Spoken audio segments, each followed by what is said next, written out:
अस्सलामुअलैकुम वरहमतुल्लाह। सफ़र के दौरान नमाज किस तरह अदा करें? मिसाल के तौर पर हम लोग कभी बस का सफ़र करते हैं, कभी ट्रेन वगैरह का सफ़र करते हैं, तो ऐसे हालत में नमाज का हुक्म क्या होगा, किस तरह नमाज पढ़ेंगे, ये एक अहम मसाइल जो अक्सर लोगों के साथ पेश आता ही है। इसीलिए ये ऐसा वक्त आने से पहले आप लोगों को इसके मसाइल जानना ज़रूरी है।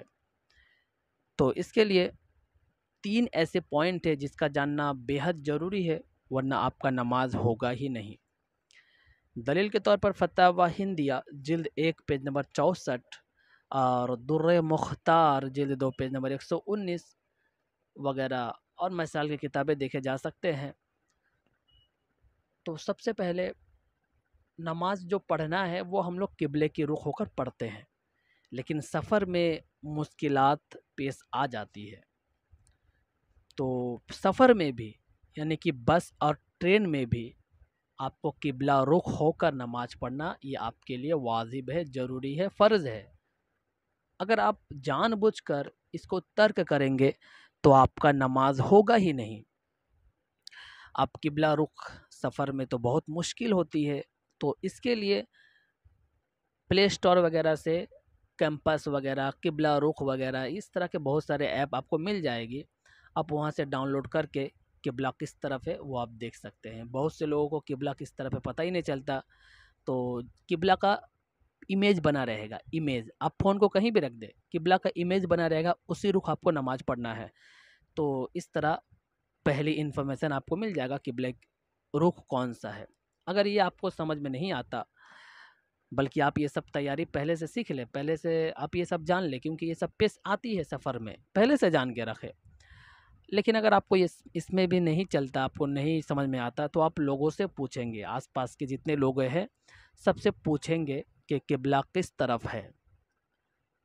बता दिया तो अच्छी बात है। अगर आप सब तरह से कोशिश करने के बाद आपको पता नहीं चलता, तो आखिरी दर्जा ये है कि आप अपने दिल से ये गुमान करें, अपने मन में ये सोचें कि किबला कहाँ होगा। आपका दिल जहाँ मन करे, जहाँ आपका मन करे, आप उसी तरफ किबला को समझ ले कि इस तरफ किबला है, उसी तरह नमाज पढ़े, ये दुरुस्त होगा। तो पहला है किबला यानी कि काबे की तरफ रुख करके नमाज पढ़ना। दूसरा, अच्छा यहाँ पर एक मसाला ये है कि आपको पता है कि किबला इधर है, और उसके बाद ट्रेन का सफ़र हो या बस का, किसी में भी हो, आप अगर समझ रहे कि बस तो घूम रहा है, तो आपको भी साथ ही साथ उसी तरह घूम जाना वाजिब है, ज़रूरी है। यानी जिस तरह गाड़ी वगैरह घूम जाता है, तो आपको भी उसी हिसाब से घूम जाना है कि अरे गाड़ी तो इधर घूम रहा है तो मेरा किबला इधर घूम जाएगा, तो इस हिसाब से आपको भी अपना रुख बदल लेना होगा। ये फतावा हिंदिया में जिल्द 1 पेज नंबर 64 पर लिखे हुए हैं। तो ये किबला के मुतालिक मसाइल हो गए। दूसरा मसला ये है कि खड़ा होना, इस पर लोग बहुत मतलब सुस्ती का कायल है, सोचते हैं कि सफ़र वगैरह में बैठ कर नमाज़ पढ़ ले, कैसे खड़ा होंगे। नहीं, आपको खड़ा होने का जगह मिल जाएगा। मैं खुद बस ट्रेन वगैरह में खड़े होकर नमाज़ पढ़ता हूँ। हत्ता बहुत ही मजबूरी, जहाँ पर मुझे खड़े होने की सहूलत नहीं मिलती, खड़े नहीं हो पाता, वहाँ मजबूरी में मैं बैठ के पढ़ता हूँ। बैठ के सबसे पहले खड़े होकर नमाज़ पढ़ना पड़ेगा आपको। आप किसी भी तरह खड़े होकर नमाज़ पढ़े, या तो आप बस को रोक ले, या तो आप किसी भी तरह खड़े होकर नमाज़ पढ़े, रास्ते में पढ़े, किसी और ऐसे जगह पढ़े जहाँ पर खड़े होने की सूरत बनती हो, तो आप खड़े होकर नमाज़ पढ़ेंगे। बिला ज़रूरत यानी कि किसी बिना किसी वजह से आप नमाज को बैठकर नहीं पढ़ सकते।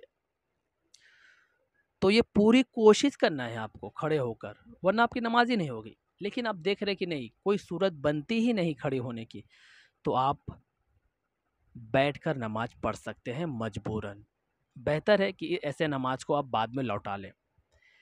तो खड़े होने का मुताल्लिक हो गया। तीसरा ज़रूरी मसला ये है कि आप अगर सफ़र के दौरान 78 किलोमीटर, चूँकि अभी किलोमीटर चलता है इसीलिए 78 किलोमीटर मैं बता रहा हूँ, 78 किलोमीटर दूर जाने का इरादा है आपको। वैसे तो 3-4 कॉल मिलता है 78 हो या 72 हो या 75 हो, कुछ भी हो, लेकिन इस पर फतवा दिया गया है कि 78 किलोमीटर। तो अगर कोई 78 किलोमीटर या इससे ज़्यादा दूर जाने की इरादा करता हो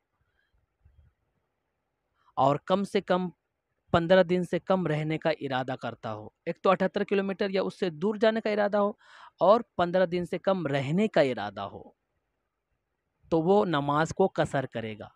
नमाज को कसर करेगा यानी कि फजर में तो 2 रकातें होती है, 2 रकात पढ़ेगा।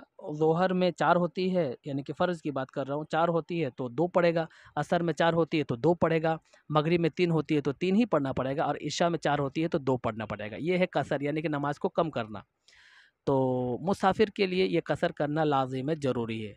जो 78 किलोमीटर से दूर का सफ़र करे और वहाँ रहने की नियत 15 दिन से कम करे, 1 दिन, 2 दिन, 3 दिन, 14 दिन, कम का नियत करे।